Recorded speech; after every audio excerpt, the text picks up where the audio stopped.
A 2010 Ford Escape with inoperative air conditioning. This one's been broken for about 2 years because of a pinhole in the condenser. Nearly all vehicles with air conditioning have the AC condensers up front in the grill area of the vehicle. On the Escape, there are some large openings in the front bumper that air passes through to cool the condenser, the transmission, and the engine's radiator. Now, on the Escapes, the transmission cooler and the AC condenser are built into one assembly with the transmission cooler tubes at the top of it and the air conditioning tubes at the bottom. So the professional way to fix this problem with the condenser would be to replace the whole assembly, which is like a $800 to $1,000 job, parts and labor. I've been told. But this vehicle is well over 200,000 miles, and I don't know how long the transmission is going to last on it, and if the transmission was to go out, and here in the next 6 months or a year or so, not sure I want to put all that money into it, and plus still having a broken air conditioning system. So I'm gonna go what I'm thinking is a quicker and easier route in an attempt to seal this leak and recharge the system. We're going to use JB Weld, this type of JB Weld to cover the hole and hopefully seal it good. And we're going to see. Now, some people would recommend that problem like this, you would also need to replace the dryer because there's going to be moisture in the system. Well, I'm going to go with the risk that the dryer's still got enough desiccant in it that it can get what moisture is in the system. It can suck that up and shouldn't be a problem. So here's a close-up of the hole. It's right here. You can just barely see it.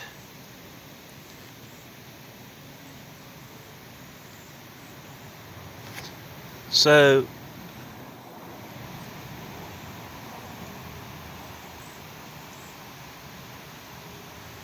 I have this solution of white vinegar and water in this spray bottle, in this warm water, warmed up.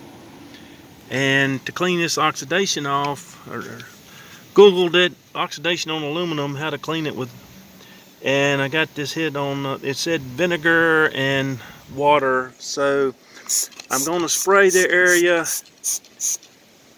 to hopefully remove as much oxidation as possible in this area, and soaking it down pretty good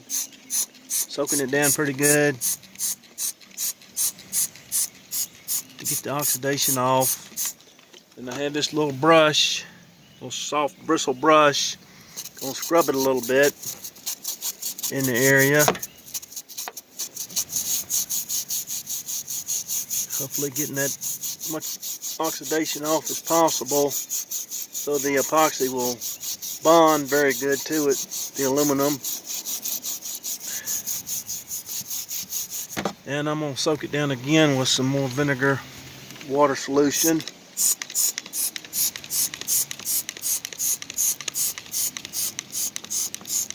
Like I say, you can Google it and see, and then you'll get the hit on like a tablespoon of vinegar to 2 cups of warm water.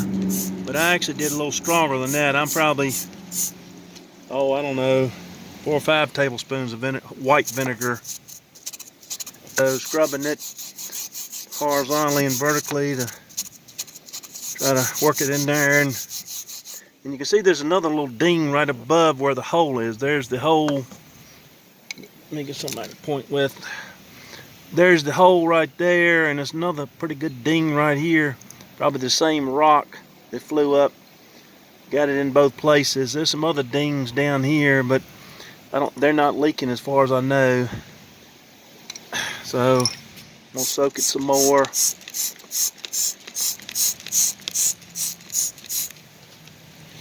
Scrub it a little bit more with this soft brush so I don't damage the fins,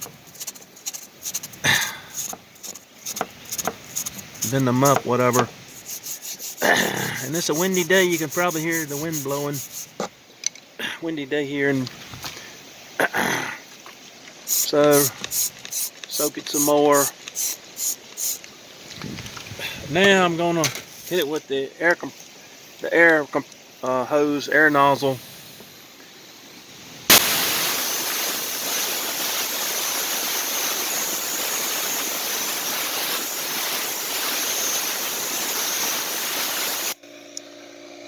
And I'm gonna soak it down again.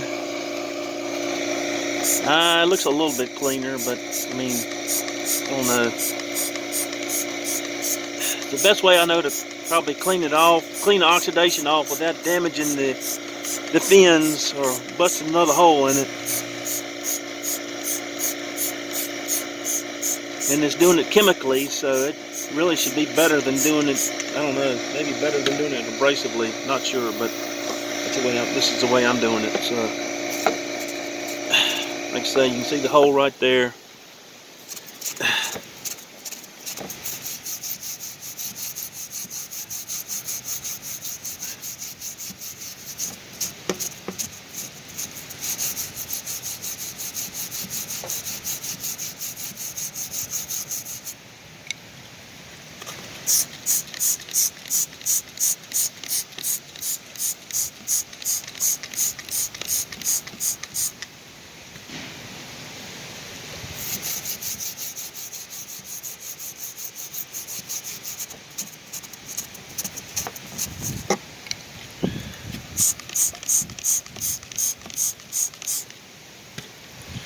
Okay, I'm gonna hit it with the air hose again.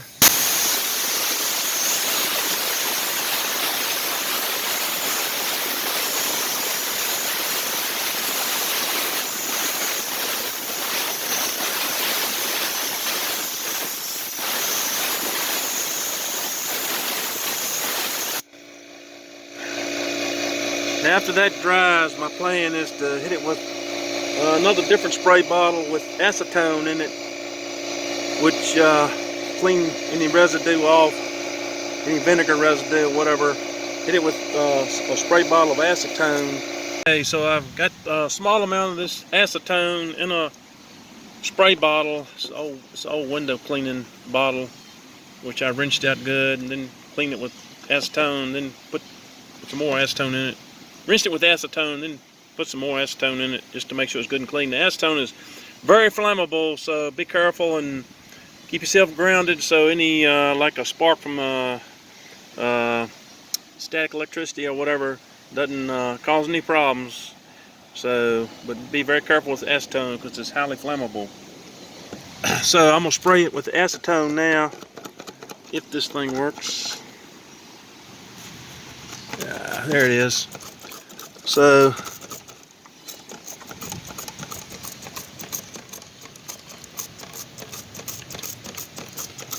hopefully this will get any residue of the vinegar or the white vinegar and water out of there. I'm not getting a very good flow, but now I'm gonna hit it with the air hose.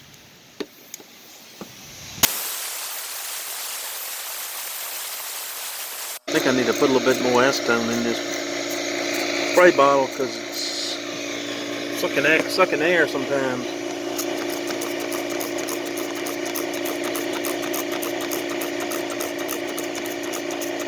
But you get the idea. Clean it good. Acetone evaporates very quickly and leaves no residue. So hopefully this is taking that white vinegar and throwing it, when I hit it with the compressed air, it's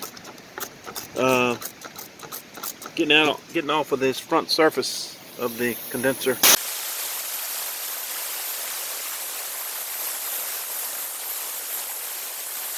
Repeat that 2 or 3 times. I'm not going to show that on the video though. So now I have the area mask off, ready for the epoxy. Basically, you know, I'll use the blue painter's tape on the body of the car so anything I drip won't get on that. And then the radiator, the condenser itself, it's about a 1.5 by 1 inch, or maybe 1 1/4 inch area here that I've got exposed. It's not mask off, and there's the hole. You can see right there, a little bit.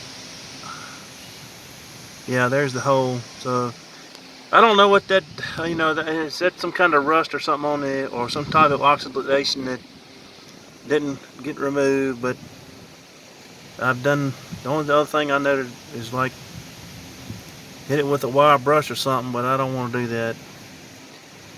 So we're going to try it like this. So to apply the epoxy or JB Weld, whatever, I had some of these spatulas things designed for like doing body work on cars, and I cut one of them up, and so a little smaller section so I can get it up in there easily. And I have this old scrap piece of aluminum that I've cleaned with really good with acetone. That's what I'm going to mix the JB Weld on. So it's really clean.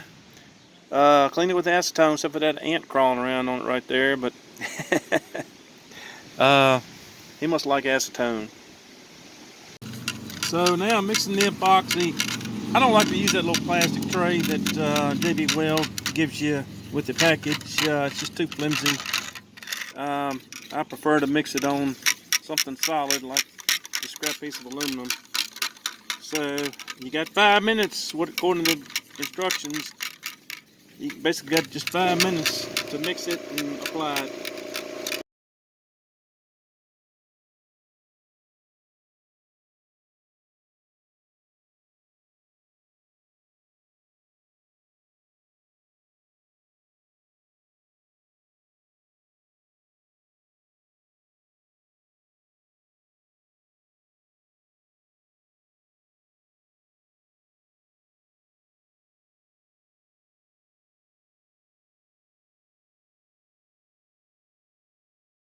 So the hole's been patched, hopefully anyway. And so at this point, the system needs to be charged with the R134, at least on this escape. Calls for R134 and 1.56 pounds. So at this point, I really got, the way I look at it, I've got 3 options. I could take it to a professional and let them charge it,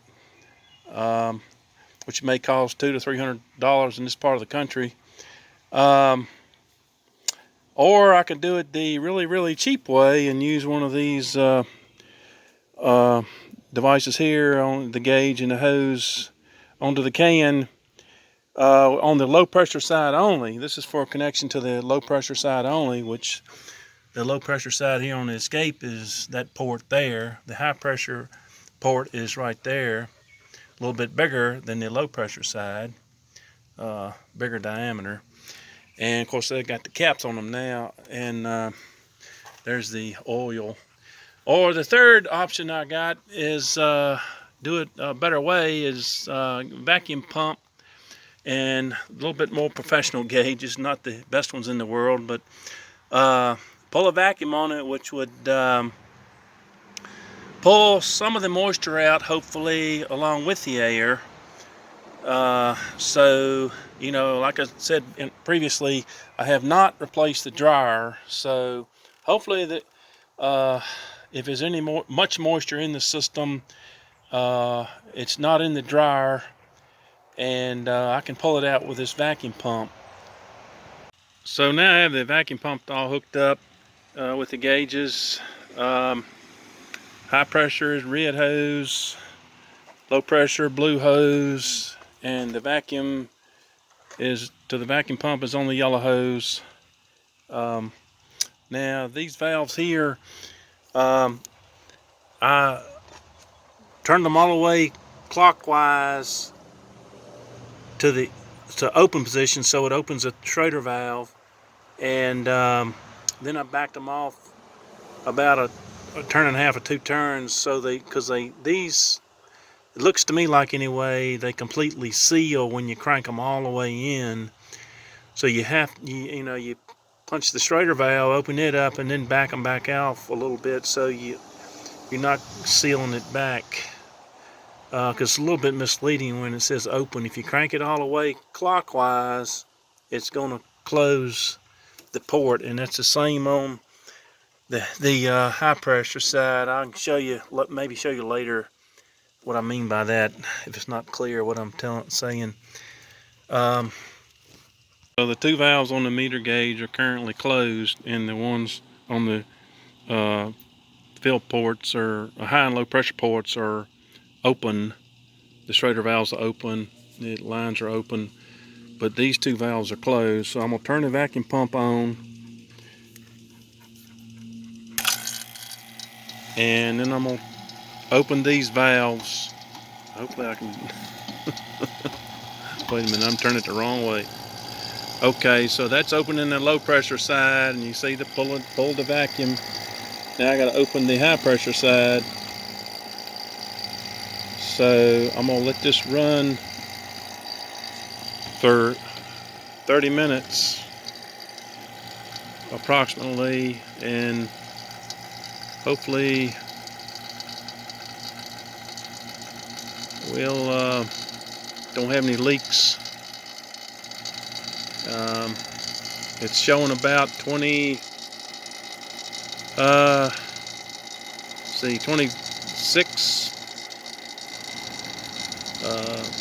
negative PSI of vacuum, or negative 26 PSI, and maybe even going down to about 27 or 8 now. So far so good. If I had a big hole, I guess it wouldn't be pulling a vacuum right now. But both of these valves are open. Let's see. Is that right? Yeah, that's opening it right there. Turn that counterclockwise. If I'm looking at it this way, that's opening, and this one is also opening by turning it counterclockwise. So looking at it from this direction, turn it counterclockwise to open it up. So looks like it's about 28, negative 28 right now. So I'm gonna let that run about 30 minutes and see what happens. Hopefully it's pulling the moisture out and as it pulls the air out. So this is looking into the oil field port of the vacuum pump, and of course they didn't do a very good job putting on that little decal for the min-max, but it's a little bit crooked, but you get what you pay for, I guess. But I see some bubbles up there at the top, so I got just a tad bit too much oil in it, I guess, but I assume that's a good thing by having those bubbles and stuff in there.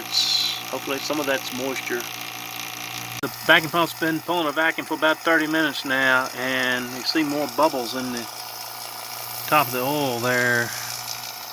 This thing would focus, so hopefully that's a good sign.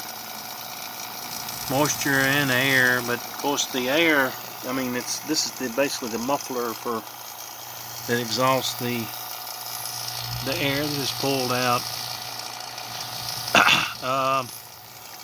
So now I'm going to close these two valves, close the connection between the blue and the yellow and the red and the yellow, the low side and the high side. Well, wait a minute, before I do that, it's still at right around negative 28, maybe negative 29, or maybe even close to negative 30. So I'm closing this port, and the low side port, and then I'm closing the high side port, and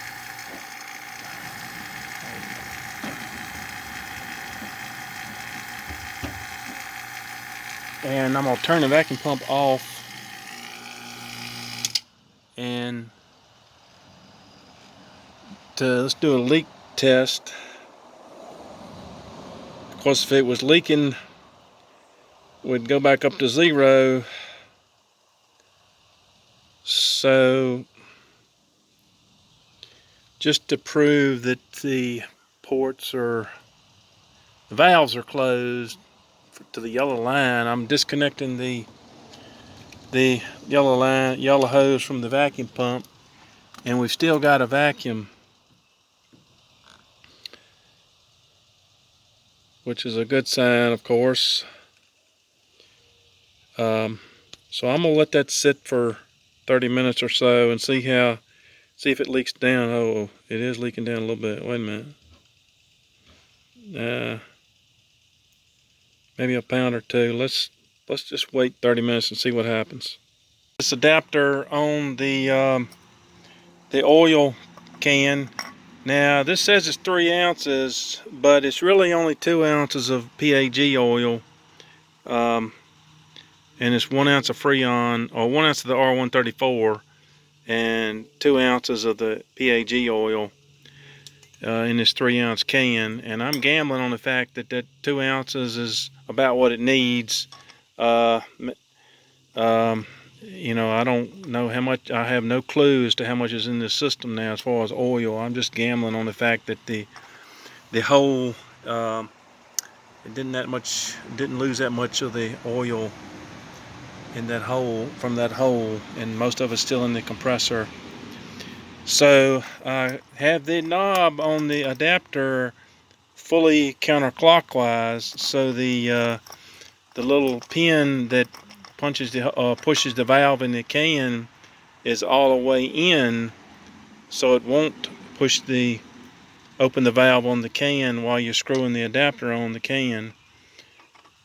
So this knob is fully counterclockwise, so the shaft is up and the pin is up the way I'm looking at it right now, where we're looking at it right now. So that's screwed onto the oil can. I'm gonna connect that to the yellow hose let's look at the vacuum now. It's been 30 minutes. So we're still got, looks like it hadn't lost hardly any, so maybe that's a good sign here. So I'm gonna connect this can to the yellow hose. Put the can upright, and I'm turning the knob on the adapter clockwise so it opens the valve in the can.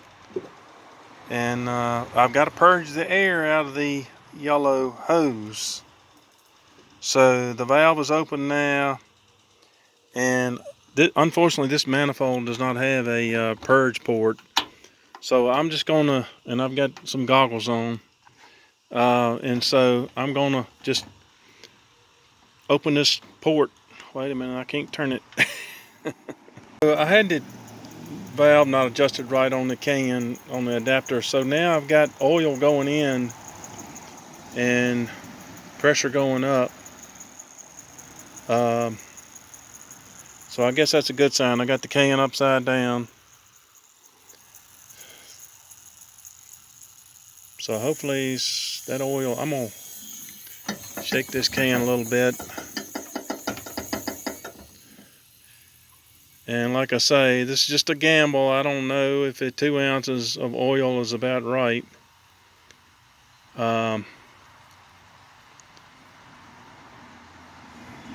So now I'm gonna have to close. Let's see, wait a minute, is it finished?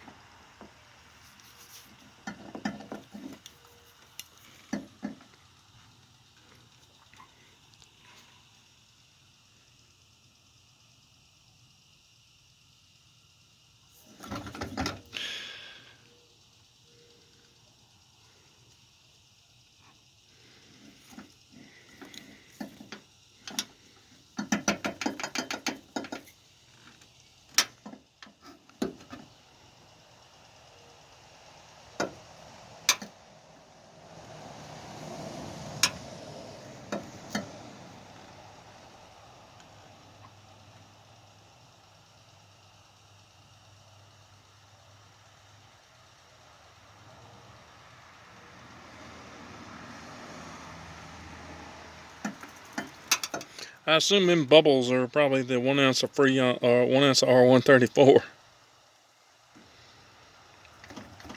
coming in with the oil or lubricant.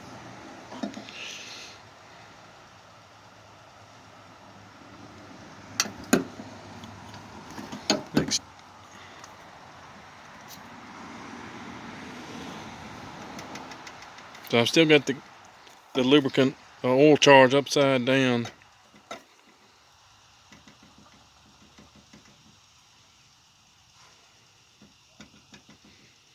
So I think that's probably about it. The can feels empty. So I'm going to close the valve on the can now.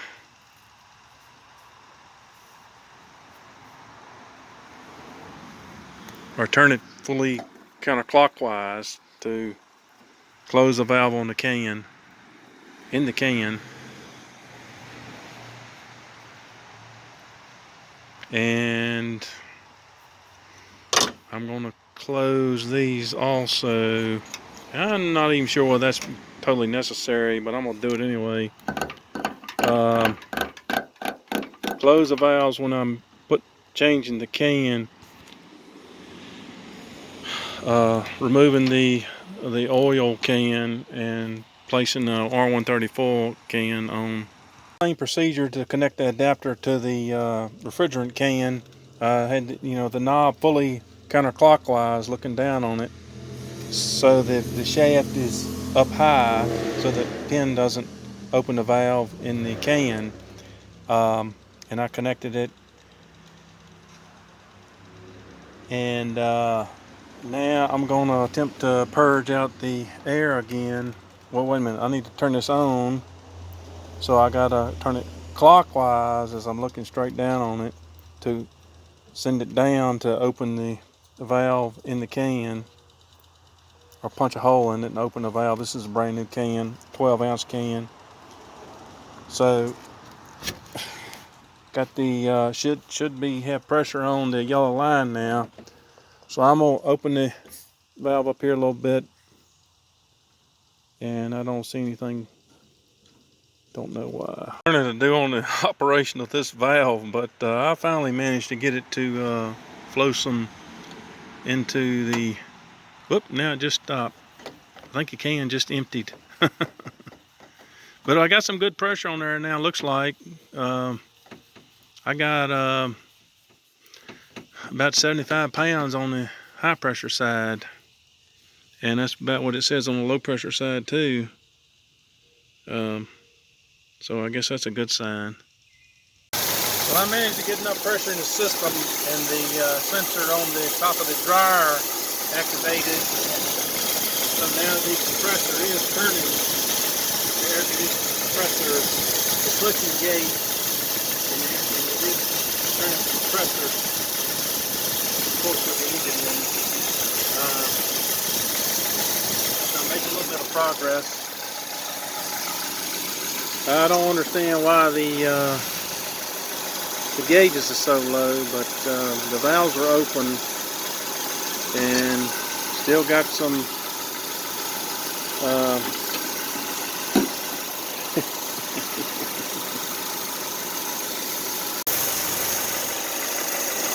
Alright, the compressor's still running, still engaged, the clutch is still engaged, the compressor's still turning. So now I'm gonna go around here and let's see what we got. I've turned off camera, I've turned the fan on, the AC and the fan on.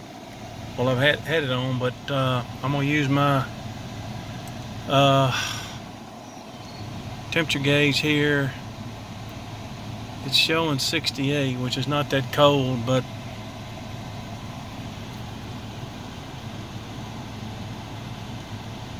.69 degrees. What's the ambient now? It does feel like it's cool air though, cooler than ambient. See if I can get an ambient reading. It's 81. This door's been open for a while, so it's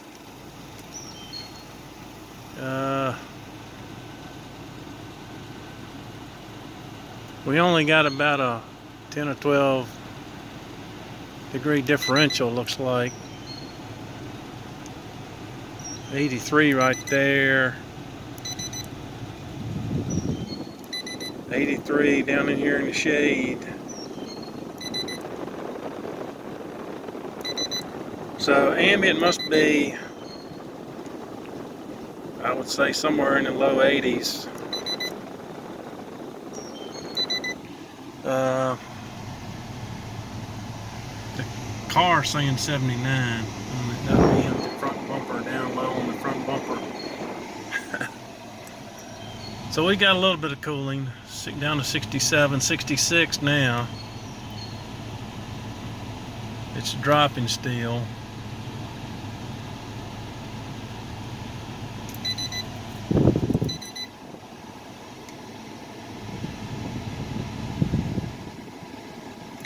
Of course, the actual air temperature is probably a little bit lower than what I'm measuring here, I would think. That's 65. So I'm making progress. There's 60 over there. Down inside, I can see the pointer is down inside 59.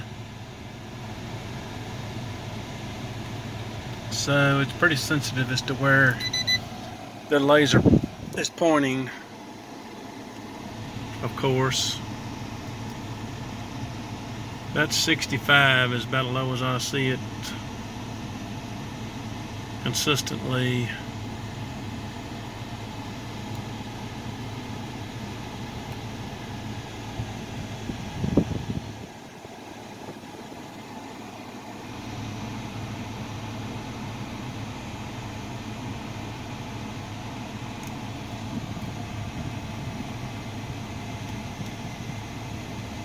There's 60 right there.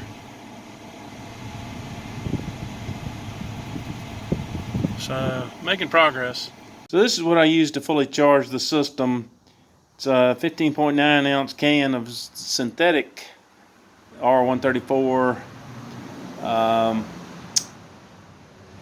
it in my local auto parts stores, about $45. It has a gauge on it, calibrated in PSI. And basically I just followed the directions on the back of the can.